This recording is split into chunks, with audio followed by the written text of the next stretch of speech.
I don't like Blaire White very much, and apparently a lot of her former subscribers don't like her very much either, because she's dropped quite a few of them. Well, this is her Blaire Black channel. This is her second channel, but she's lost about 70,000 subs off the main one.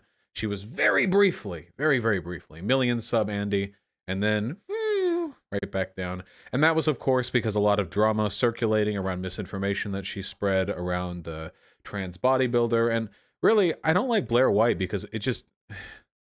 There are worse commentators on YouTube, but it seems like her platform is all about, like, look at me, I'm the one good trans person. Let me dedicate my enormous platform to highlighting and signal boosting anytime any trans person ever does anything bad, and then talk about an epidemic of trans blah blah, like you know, like, yeah, I don't know, it's pretty weird. Oh yeah, D'Angelo Wallace recently did a great video. The Disappearance of Blaire White, 3.4 million views. Holy shit. God damn. Which is a really good video. Really good. I like D'Angelo Wallace. Anyway, Blaire White takes the political compass quiz. I don't think much of Blaire White's intelligence. I'm interested in seeing how she handles herself in this one. I like going over people's political compass quizzes. You know why? Because it's very revealing. Because you have to talk about why you're answering each one the way you are, you know? Which means that you get a look into the political process. And that is very funny sometimes. All right, Blaire, take it away. Hey guys, welcome back to my second channel. I'm normally Blaire White. Today I'm Blaire Black. Make sure you subscribe to both. So today I wanted to do the political compass quiz. If you don't know what the political compass quiz is, it's basically a quiz online that's very popular. I haven't done it in years. And this quiz will tell you where you land politically. It'll pinpoint where you land in between libertarian and authoritarian, between left and right. And I'm not sure how accurate it is. I know there's other tests online, but I figured let me just do the most popular one. So I did this years ago, and I'm pretty sure I got center right. I'm not sure where I landed in terms of... So, 2 quick points. First of all, political compass quizzes, especially the one that she's about to take, which is considered the standard one, are not very good for a number of reasons that I've gone into before. The one she's taking in particular tends to not be very good because it's very simplistic, very reductivist, and it also tends to pull people to lib left. So I want to be really real about something, okay? If on the standard political compass quiz you get anything other than lib left, you are massively slanted in the other direction, because that test will shove you into lib left if you give, like, moderate takes, like very American moderate takes. It'll throw you lib left. So you got to go pretty hard to go authoritarian right. Libertarian and authoritarian, but it'll be interesting to see where it lands now, like years and years later, because I know people, we're just gonna see. Okay. And before I jump right into the quiz, just a reminder that I have started my new podcast. Laptop art I got.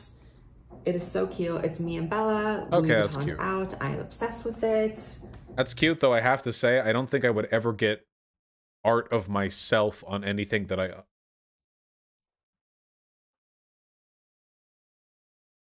Never mind. So first up, if economic globalization is inevitable, it should primarily serve humanity rather than the interests of transnational corporations. I strongly agree. Okay. I'd always support my country, whether it was right or wrong. It depends on what capacity. So this question is insane to me. I'll always support my country, whether it was right or wrong. And she's about to click agree, isn't she? If we, did something super foul, which I guess we always do, I would say agree, just because it is in my best interest to support the country, but I would... It's your best interest to call out when the country does something wrong so you can fix it. Again, like, I'm sorry, I still can't believe that people say leftists are the collectivist ones. Holy shit. Have you ever heard a leftist say something like, oh yeah, dude, like, I don't care if my commune does a good or a bad thing. I'll support it no matter what. You never hear that. That's not a thing lefties say. Conservatives say that all the time. Doesn't matter whether the cop does something good or bad. Doesn't matter whether the country does something good or bad. They're my sports team, and I support them. I would not strongly agree, because we can definitely be wrong. No one chooses their country of birth, so it's foolish to be proud of it. Disagree. Vosh, I feel like that's a slight misapplication of the use of the word collectivism. Yeah, I'm using it in the colloquial sense. When conservatives say collectivist, what they mean is like group identity. But in reality, conservatives engage in more aggressive group identifying than anything we could even begin. Anything we could even begin to attempt. I see where it's coming from because it is not your choice, but I think it's cool to be proud of where you're from. Our race has many superior qualities. Oh, here we go.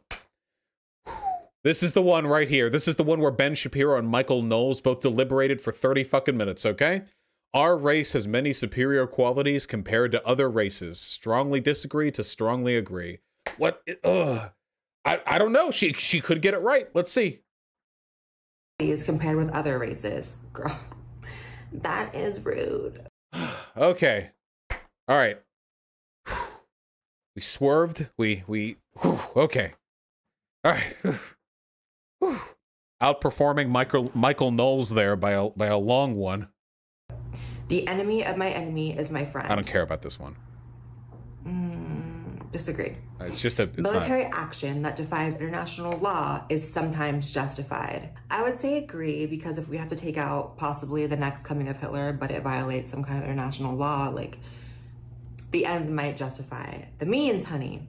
I agree with her on this, because you don't know what international law is. Like, what if international law was unjust? The real question is how much do you believe what is right should trump what is legal with regards to international action and military action? So it's kind of like an open air question. I don't mind that too much. There's now a worrying fusion of information and entertainment. I would say so. I think that so many people get all their information from pop culture and entertainment, and it is almost always slanted, so I would agree. Okay.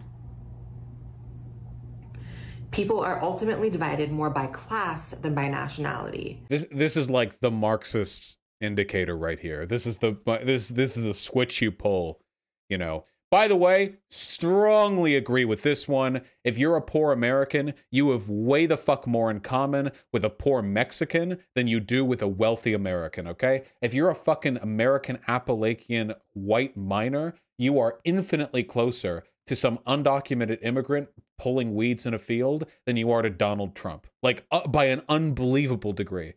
Sorry, I know I mispronounced Appalachian. Settle this for me, Google.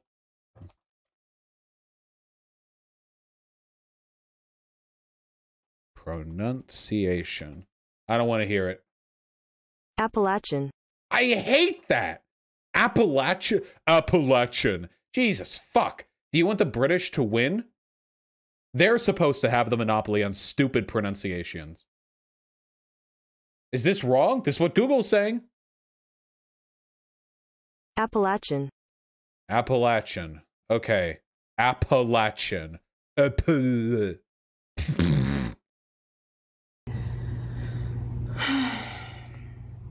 That's a tough one.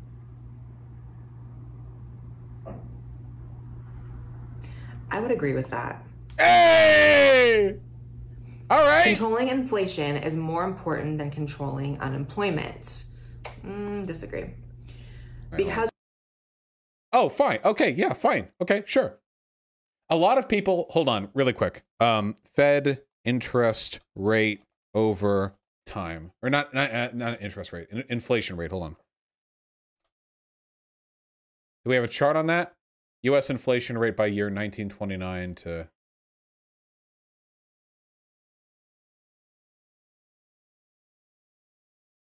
Yeah, here we go. I think I could be wrong on this. I think the Fed's goal, the Federal Reserve, their goal is to keep inflation at around 3%, I think. I think that's it, right? But for the past decade, we're usually under 1.5, 3, 1.7, 1.5, 0.8, 0.7, 2.2, 1.9. Yeah, we keep the goal is usually 2 to 3%. Okay, we're at the low end of the expected range. It's been a while since we've repeatedly been above that, back in the 1980s and early 90s. So when people complain about, like, too much government spending will raise inflation. I don't think we're at that point yet. I think we got a while to go, you know? As corporations cannot be trusted to voluntarily protect the environment, they require regulation. Regulation. Good, bad? That is such a tough one because there are so many regulations that are so anti-business and don't actually help the environment at all, and they just serve to hurt the corporation in general. And okay, so even if you believe there are unnecessary regulations, that doesn't have anything to do with the question. The question is just about regulations regarding environmental protection. So whether or not there are bad regulations has nothing to do with this. It's whether or not you think there need to be regulations at all. And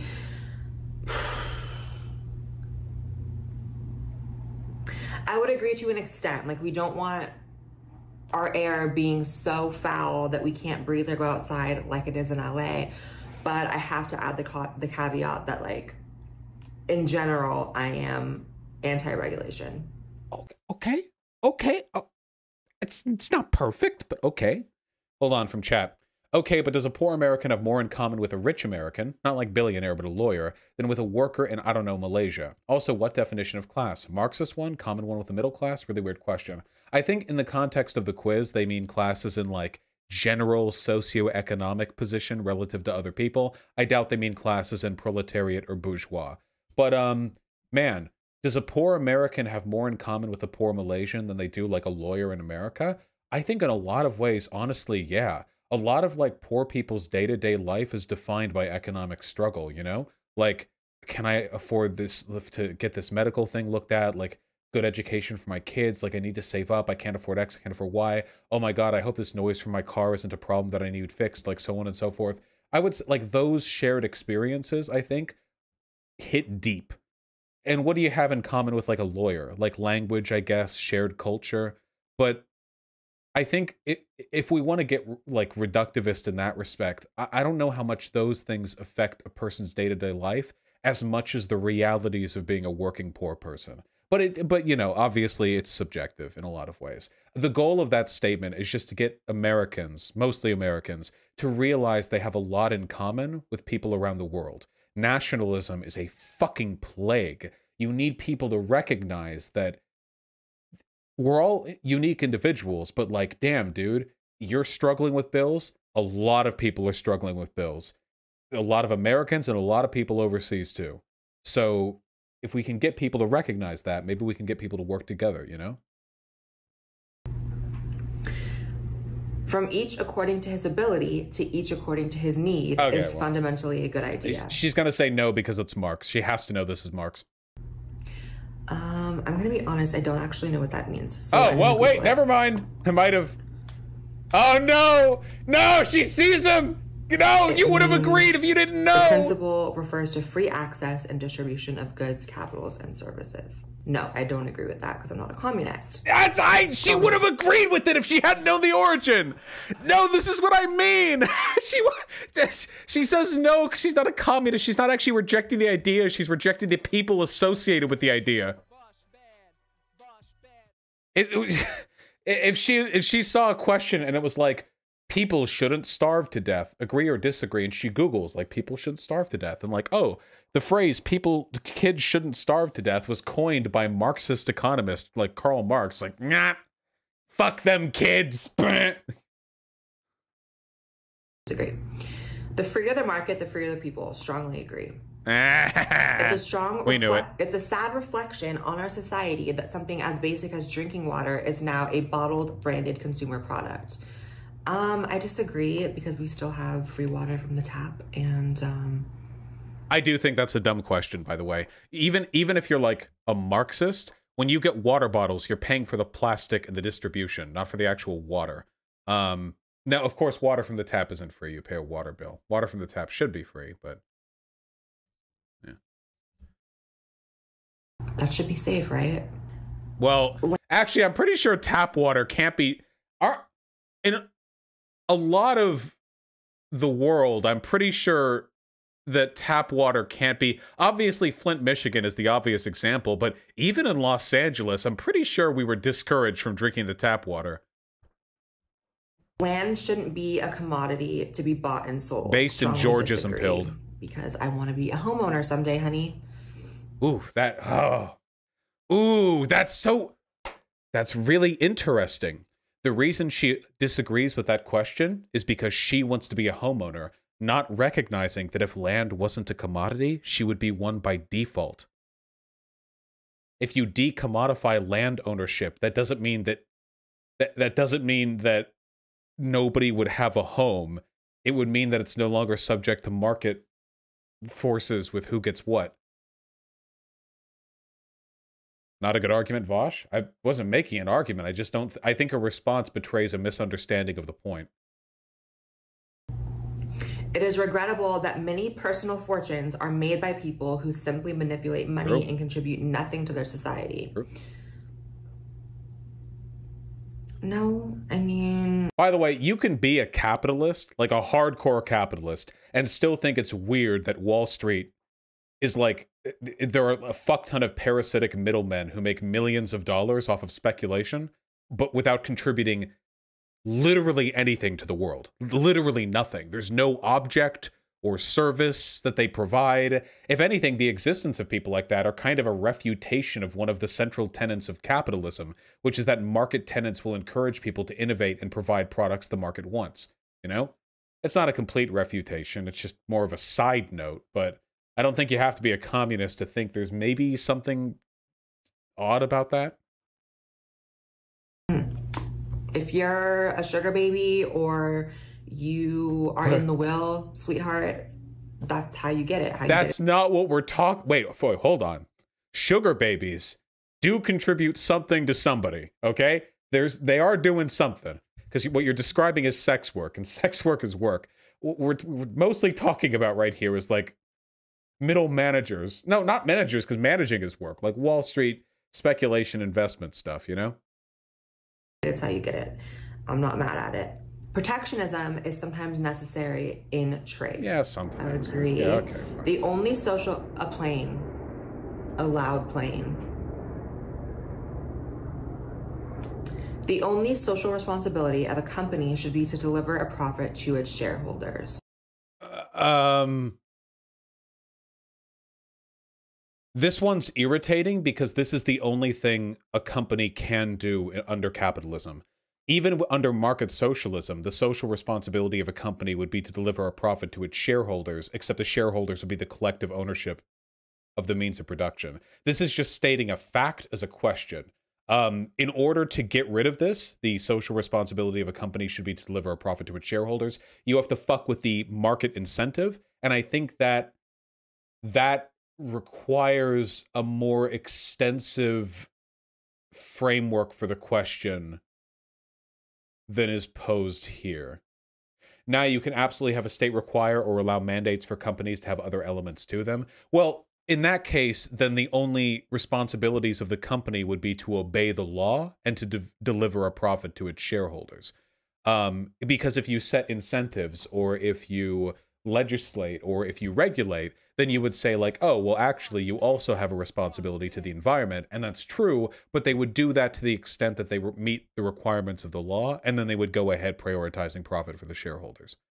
I think social responsibility should be to not oppress people or destroy the environment. It really depends on how you interpret this. The most charitable interpretation is that companies should be working for the benefit of humanity, not just for profits to their shareholders. But if you want to actually make that happen, you have to do a lot of really interesting stuff to the way your economy and society function. Does that make sense? Sorry, the reason I'm nitpicking this is because I know a lot of the people who watch me are interested in political compass tests, and I'm critical of this test. So I want to explain why I'm critical of the questions. The problem isn't that the shareholders get a profit. The problem is who the shareholders are. That's certainly a part of it, yeah. Yeah, that's the point. They have alternative goals because it's good business. Sure, but the only reason corporations have ever done anything other than prioritize the profit of their shareholders is to, in the future, prioritize the profit of their shareholders. Anytime a corporation does anything benevolent, anytime they do anything that looks like they're adhering to some social responsibility, they're doing it for good PR. At the end of the day, it rolls right back over to making profits for your shareholders. So again, to change that, you'd have to fundamentally restructure how market incentives work, and that's not undoable or anything. I'm just saying it's a complicated question. Why don't you take the test? I've taken the test on stream, I think twice, but I can in the future. I don't know. All right, move on. I guess there's a difference between... Wait, is there a better political compass test? Yes. I think 8 values is generally a much better political compass test. It's still not perfect, but it's definitely better. Social responsibility and legal responsibility. So I would disagree. Okay. The rich are too highly taxed. Oh, no. Disagree. Okay. Those with the ability to pay should have access to higher standards of medical care. So I believe competition is ultimately a good thing, even in medical care. I think that our system is better than Canada's. Many people will hate me for saying that. Many people will disagree. But that's your issue if you hate someone for their political beliefs. So Blaire, come on. To take the chip off your shoulder. Jesus Christ. Would agree. Not strongly disagree, because I don't think it should be such a huge discrepancy. I think there should be a baseline care for everyone, but at the same time... Well, that's nice. The reason why I disagree with Blaire here, even if it weren't for the fact that I'm a socialist, the reason I disagree is because the degree to which a market responds effectively to market incentives is determined in part by the elasticity of the product. That is to say, if the product is priced higher, the demand will lower, and if the product is priced lower, the demand will get higher. The problem with healthcare is that it's an inelastic market. If you're dying of cancer, there's no maximum amount of money that you'll be willing to pay. You'll spend everything. There's no demand in elasticity. So because there isn't actually it essentially means that the system isn't incentivized to lower prices. That's basically the thing. Which is why Americans pay so much for healthcare, you know? Oh, the market system just doesn't work that well for this. I do believe in competition in that industry as well. Government should penalize businesses that mislead the public. Strongly agree. Okay. Yeah. You can't label something falsely, basically. Okay, yeah, That's in my mind what that means. Okay. A genuine free market requires restrictions on the abilities of predator multinationals to create monopolies. Agree. All authority should be questioned. Strongly agree. Okay. An eye for an eye and a tooth for a tooth. Disagree. I think society can get into a dangerous place with that. Taxpayers should not be expected to prop up any theaters or museums that cannot survive on a commercial basis.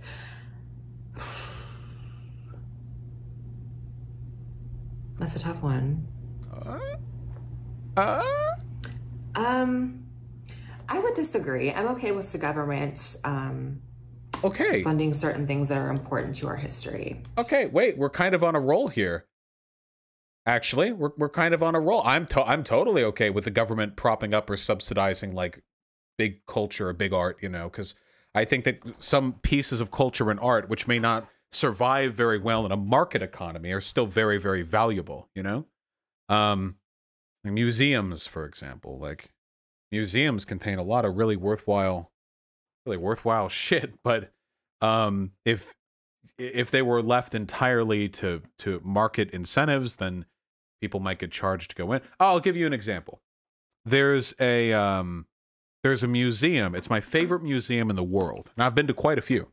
Been to DC, been a lot of places, but my favorite museum, and it's called the Getty Center in Los Angeles. I think I've shown it on stream before. It is a concrete super fortress built atop a mountain. Look at it. That's the Getty Center. The only way to get up there is you take a very long uphill walk, or there's a tram that runs alongside the mountain you take from a base down below next to a bunch of parking structures. It's beautiful, and it's free, too. Where is it? It's in Los Angeles. It's just north of UCLA, the college campus. Anyway, this place is beautiful. Beautiful artwork, beautiful vista. I have so many memories here, and it's free. It's free to go in there. The tram ride up is free, and the ticket in is free. There is no ticket. You just walk in. And the reason for that is because this whole thing is funded, I don't know the specifics, the whole thing is funded by some ultra bajillionaire who passed away and left their money to an estate, I think, if I remember correctly. But that is essentially removing the Getty Center from market incentives. Now this place can just exist and be a work of cultural legacy without needing to worry about charging people or downsizing the janitor, like things get dirty. Instead, it runs and it's wonderful. Of course, what I'm talking about right now is a private businessman funding the existence of that thing, not the state funding it. But in principle, I think the outcomes are fairly similar. Vosh, the J. Paul Getty Trust backed by the endowment of J. Paul Getty Trust, which reached a record high of $6.9 billion. The Getty easily ranks as the richest museum in the world? Jesus Christ! I thought it was in the tens of millions, not in the fucking billions. I didn't know that was the richest museum in the world. Well, fuck, y'all should go there sometime if you're in Los Angeles. It's beautiful. Schools should not make classroom attendance compulsory. Disagree. I don't even know where I settle on that one, by the way. If you make school attendance compulsory, sometimes that can lead to bad situations for poor families or families with transportation issues or families that are going through some rough shit. But at the same time, we need kids in them seats, you know? That's something I'd have to think about. That's a tough one. That's a brain hurty. All people have their rights, but it is better for all of us that different sort of people should keep to their own kind. Ooh. I strongly disagree with that. Okay, okay. Good parents sometimes have to spank their children. There's an objective answer to this one, by the way, and it's strongly disagree. Spanking has been proven time and time and time and time again. It's just not good for the kid. It's not good for anyone. It's usually parents who are really angry at their kid being violent with them and deluding themselves into thinking it's a discipline thing. It's not. It's just not. It doesn't work. It's not good.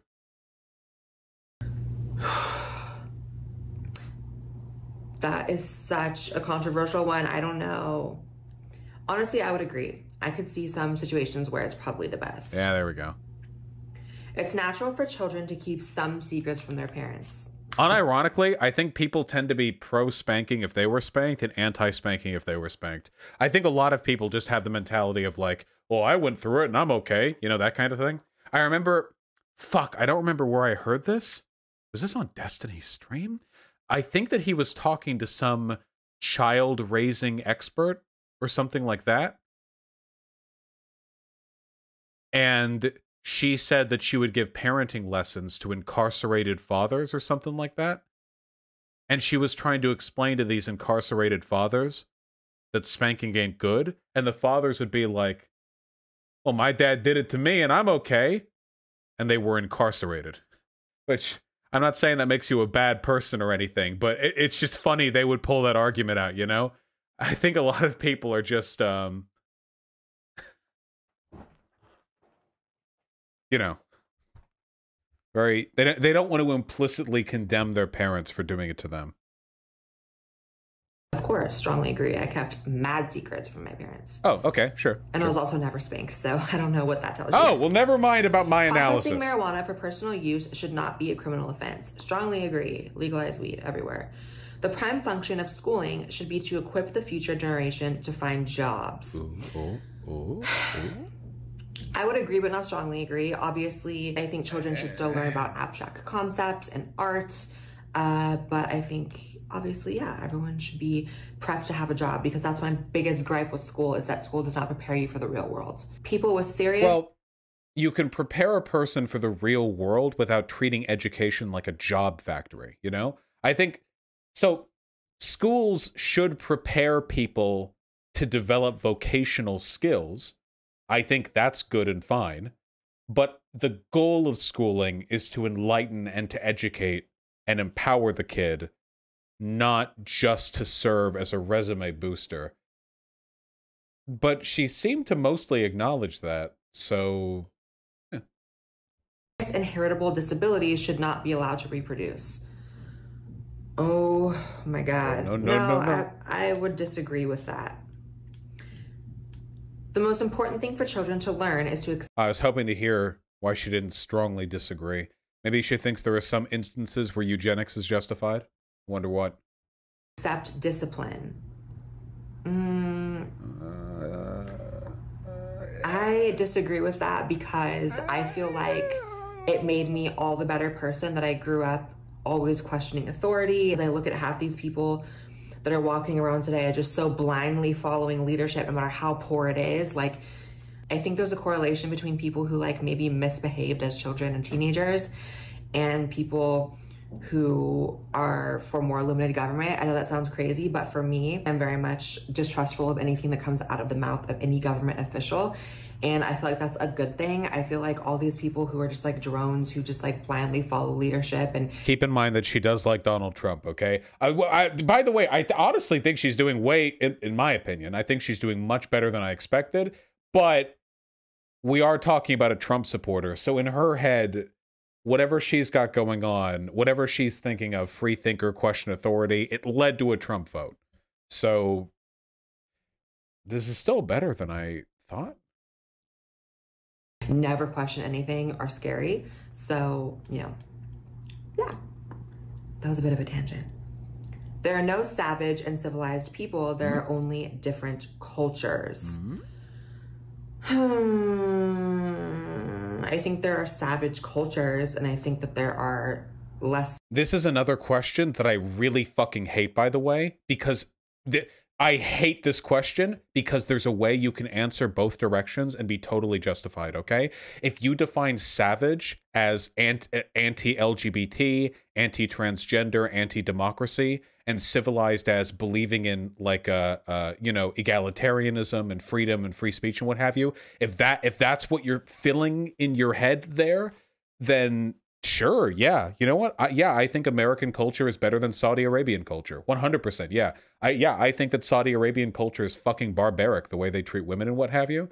But the problem is that the phrasing savage and civilized usually implies a more chauvinist approach to different cultures, okay? It usually means like colonizer cultures versus colonized cultures, you know? But when I read this, that's not what I think of. Because when I think of a savage culture versus a civilized culture, unironically, I think of Spanish conquistadors versus First Nations people. The conquistadors were the savages. How could they not have been? The shit they did when they hit the shores? The fucking genocides they enacted? But when you say this is a savage versus civilized people conflict, everyone in their head is going to fill in, oh, the conquistadors are civilized because they have metal and guns, and the First Nations people are going to be savage because they wear less clothing and, yeah, don't speak our language or have factories. Yeah, so I don't like this question because in your head you have to fill in a lot. You have to fill in the meaning of these terms quite a bit. Yeah, online chat is savage, offline chat is civilized. Fucking true. Fucking true.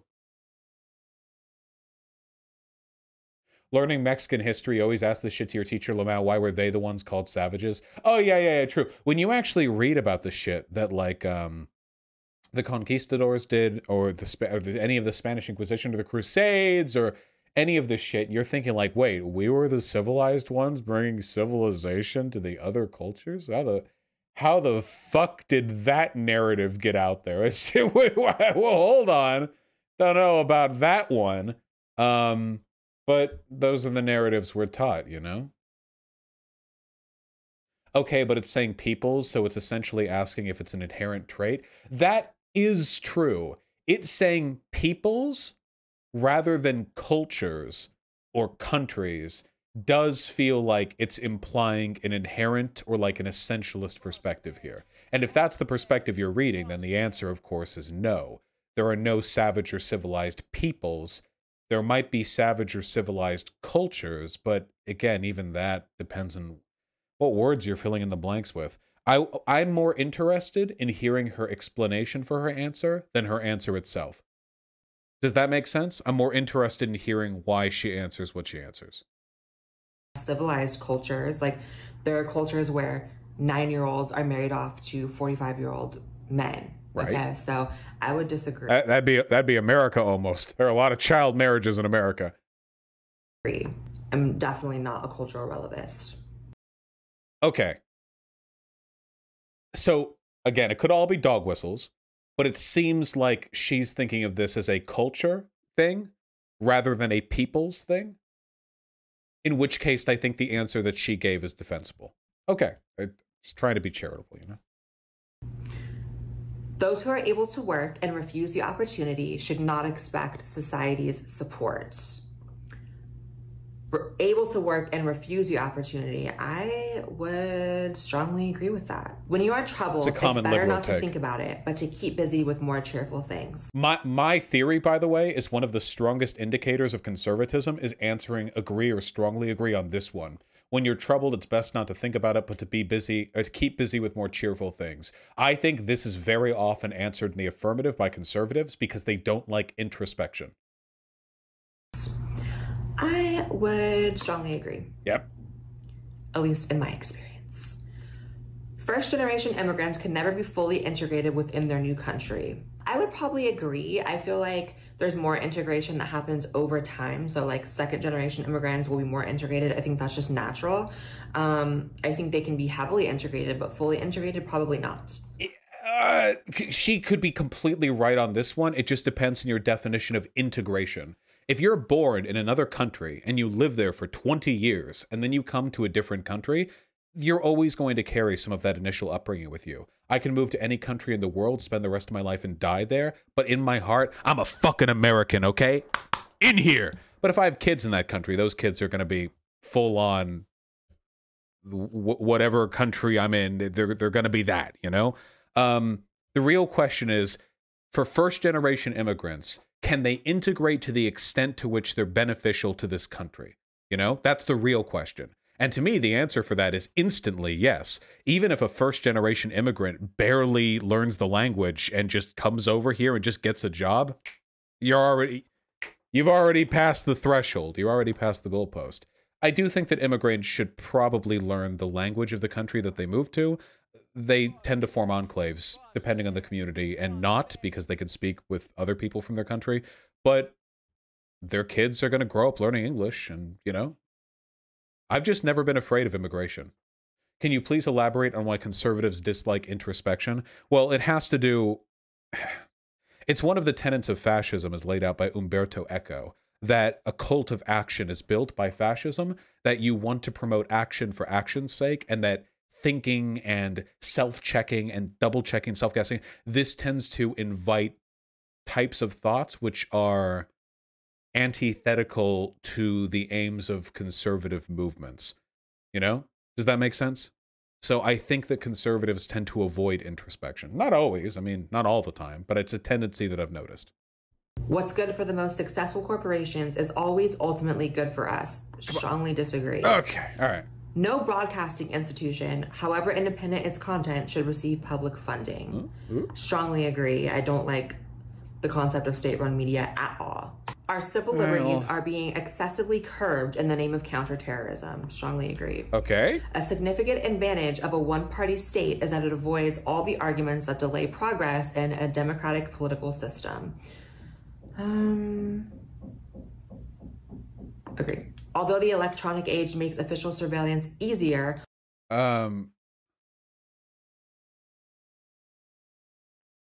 Again, this is prescriptive versus descriptive. Let's go over this again. In a democratic political system. Agree. Although the So technically, that's true. It is technically true that authoritarian governments avoid a lot of the who's knocking. I don't know. That's on her end. That authoritarian governments avoid some of the deliberation that can hamstring democratic governments. That is true. The question is, do you think that's a good thing? Do you think that's a worthwhile trade-off? It says a positive, doesn't it? Well, that could be a positive.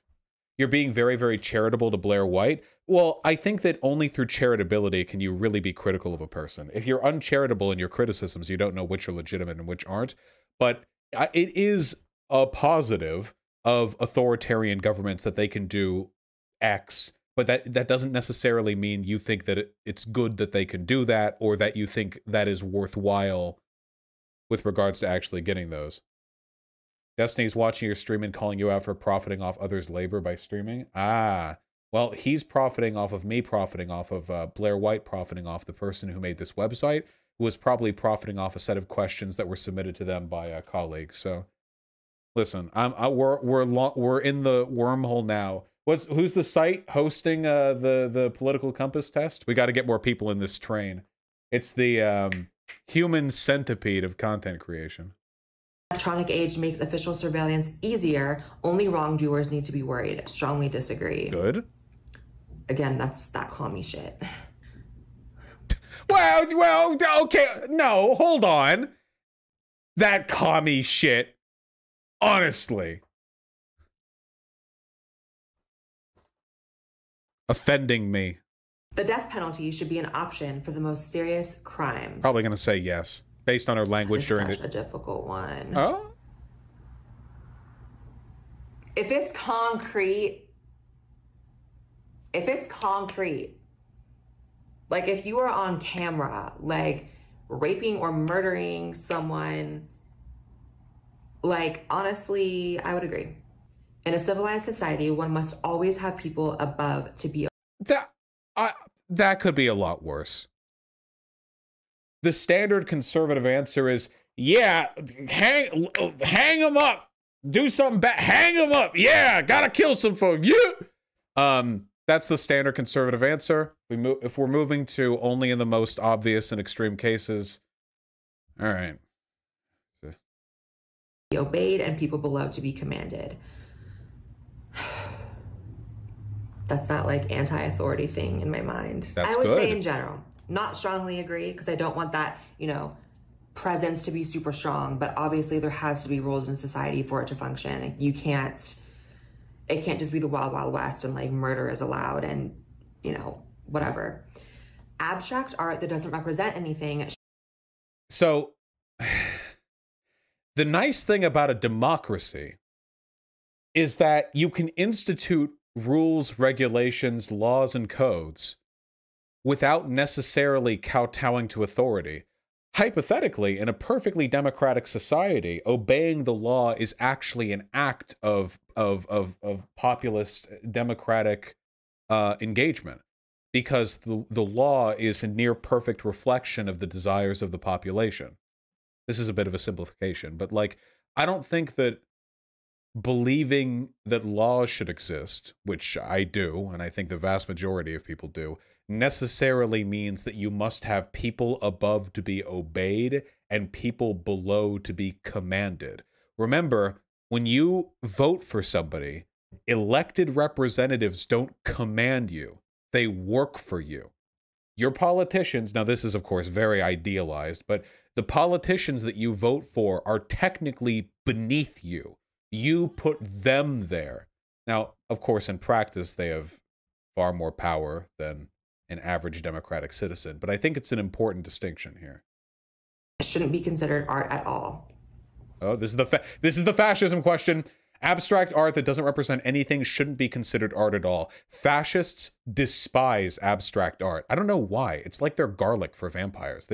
I do know why. It's because it encourages thought. It doesn't tell you its meaning. You have to explore it, which requires introspection. But yeah, fascists despise abstract art. So we'll see. Gonna get an agree? Gonna get a disagree? Agree? Disagree? Agree? Disagree? If it doesn't represent anything, then I strongly agree. That's on the basis that it doesn't represent anything. That's what I In thought. criminal justice, punishment should be more important than... The point of abstract art that doesn't inherently represent anything is that you can ascribe meaning to it on your own terms. That's the big benefit.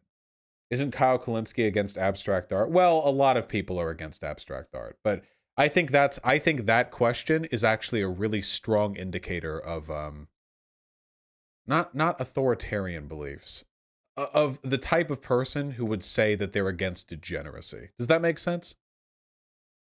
Rehabilitation. I disagree. Nice. I think rehabilitation is more important. I think punishment is very important, but I think we have to do more to reform our criminals. It is a waste of time to rehabilitate some criminals. I don't necessarily like this question either. I do think it's a waste of time to rehabilitate some people. Some people are never going to be good people, but you should always try. That's that.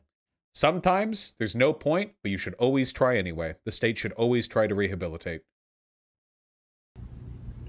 Agreed. Some of them, you know, some it is a waste of time. If you're a serial child rapist, like, what we gonna do with you? Like, we're not gonna rehabilitate you. The business person and the manufacturer are more important than the writer and the artist. I don't feel strongly on either of those. I feel like we need all of those things. There is value to both ends. Don't think of it as businessman, just think of it as marketing and manufacturing. Of course, the writer and the artist can't actually disseminate their work without the help of these people. In my opinion, I think society is better when we further venerate the latter two as opposed to the former two. In my opinion, people who bring art to the people, like a manufacturer or a distributor or an advertiser or somebody like that, do good work in principle, but I don't think that they are as essential as those who produce the art itself. So disagree, but not strongly disagree, because I don't think one is necessarily way more important than the other. Mothers may have careers, but Hold on. What is RedTube's dumb obsession with Blaire White? Can't you find a bigger, more influential conservative to go after, or do we have to clickbait a trans woman for money? Blaire White has nearly 1 million subs. She's significant. Wait, she's way more influential than I am. This is her second channel, which isn't as big, but even her second channel is 250,000 subs. What do you mean clickbait a trans woman? Wait, can we not look at the content produced by her because she's a trans woman? the first duty is to be homemakers. I disagree. I think it's 2021 and you can be both. Nice, current year. Companies are unethically exploiting the plant's genetic resources of developing countries. I'm not gonna lie, I'm not educated on that front, so I don't know if I should put agree or disagree. I don't want to put strongly on either. I appreciate that candidness, by the way. I'm gonna close my eyes and then click one of them. I'm gonna close my eyes and just click one of them. Okay, I clicked disagree. Hopefully I'm not wrong. Is that what you clicked? I think you clicked above. You clicked. It's important to be real about stuff you just don't know the answer to. You know what I mean? Making peace with the establishment is an important aspect of maturity. Strongly disagree. All right. Astrology accurately explains... Wait, I missed that. Wait, what was the question? I think I caught a double negative. Making peace with the establishment is an important part of maturity. Oh, nice. Strongly disagree. Okay. Astrology accurately explains many things. Strongly disagree. By the way, I think it's generally good to like make peace with the system that you live in, but not in a way which brings about complacency. Vosh, someone in chat said Destiny wants to talk. I don't know if that's true or not. Well, I'm almost done with this video. I'm happy to talk to him afterwards, but I'm pretty sure he blocked me on Discord. So we have to undo that. Agree. I do not get you guys that are into astrology. I don't get it. I'll never get it. I'm content with not getting it. I can't. You cannot be moral without being religious. I disagree. I think that religion can definitely instill morality within you and definitely make you a better person. It can also make you a worse person. But I don't think it's a prerequisite because I'm not religious and I feel like I have a pretty decent moral compass that involves, you know, not harming other people, not stealing, not cheating, not lying. Like, charity is better than social security as a means of helping the genuinely disadvantaged. This is again, I know that people's perspectives on this differ, but charity is just not better than Social Security. It's just not.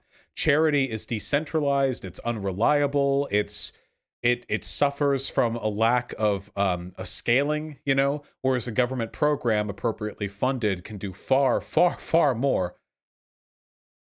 I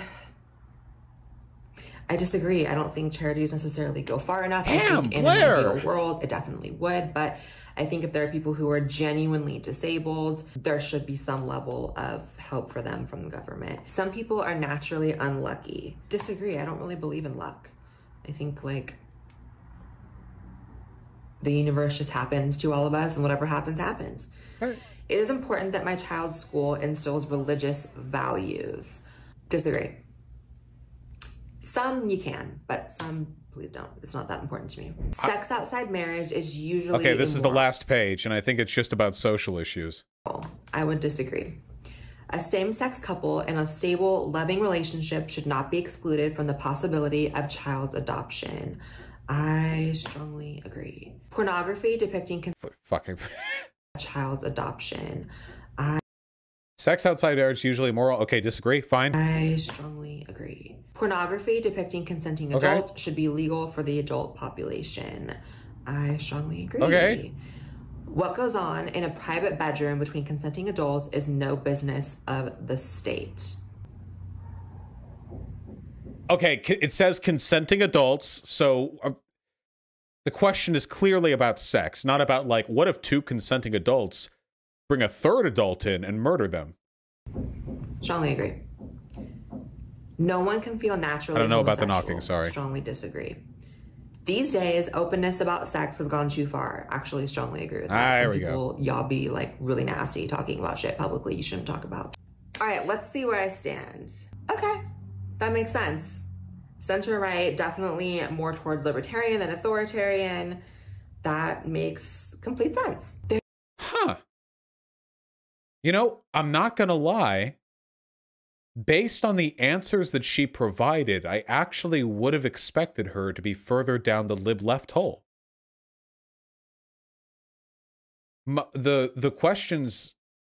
Did they rebalance the test sometime in the past couple of years where it's not as slanted lib-left as it used to be? They might have updated it? Or I could just be wrong. It's possible my preconception was wrong. Well, regardless of where she ended up dot-wise, I'm not going to lie. I mean, charitability and all that, I'm not going to lie. I think that Blaire White's answers were a lot better than I expected, you know? Yeah. Yeah, okay. Yeah, yeah. I mean, still a con... No, it's... Okay, I still don't like her content or anything like that. But I'll admit, you know, better than Ben Shapiro? Oh my God, leagues ahead of Ben Shapiro and Michael Knowles. Like leagues, massively ahead of both of those tests. Yeah, okay. You know what? Okay, positive. Yeah, okay, nice. Well done, Blaire. You know, I mean, not exactly singing L'Internationale, but it's definitely better than I expected. I'm surprised she came out of center-right. I thought she was a liberal or lefty. No, Blaire's not a lefty. I think that the takes she gave there were like progressive liberal. Forget the dot they give you at the end. I think her answers were progressive liberal, you know? That was the vibe that I was given from the actual answers that she was given. But again, I don't care much for the actual test she was using. Well, nice. Okay, good job, Blaire. All right.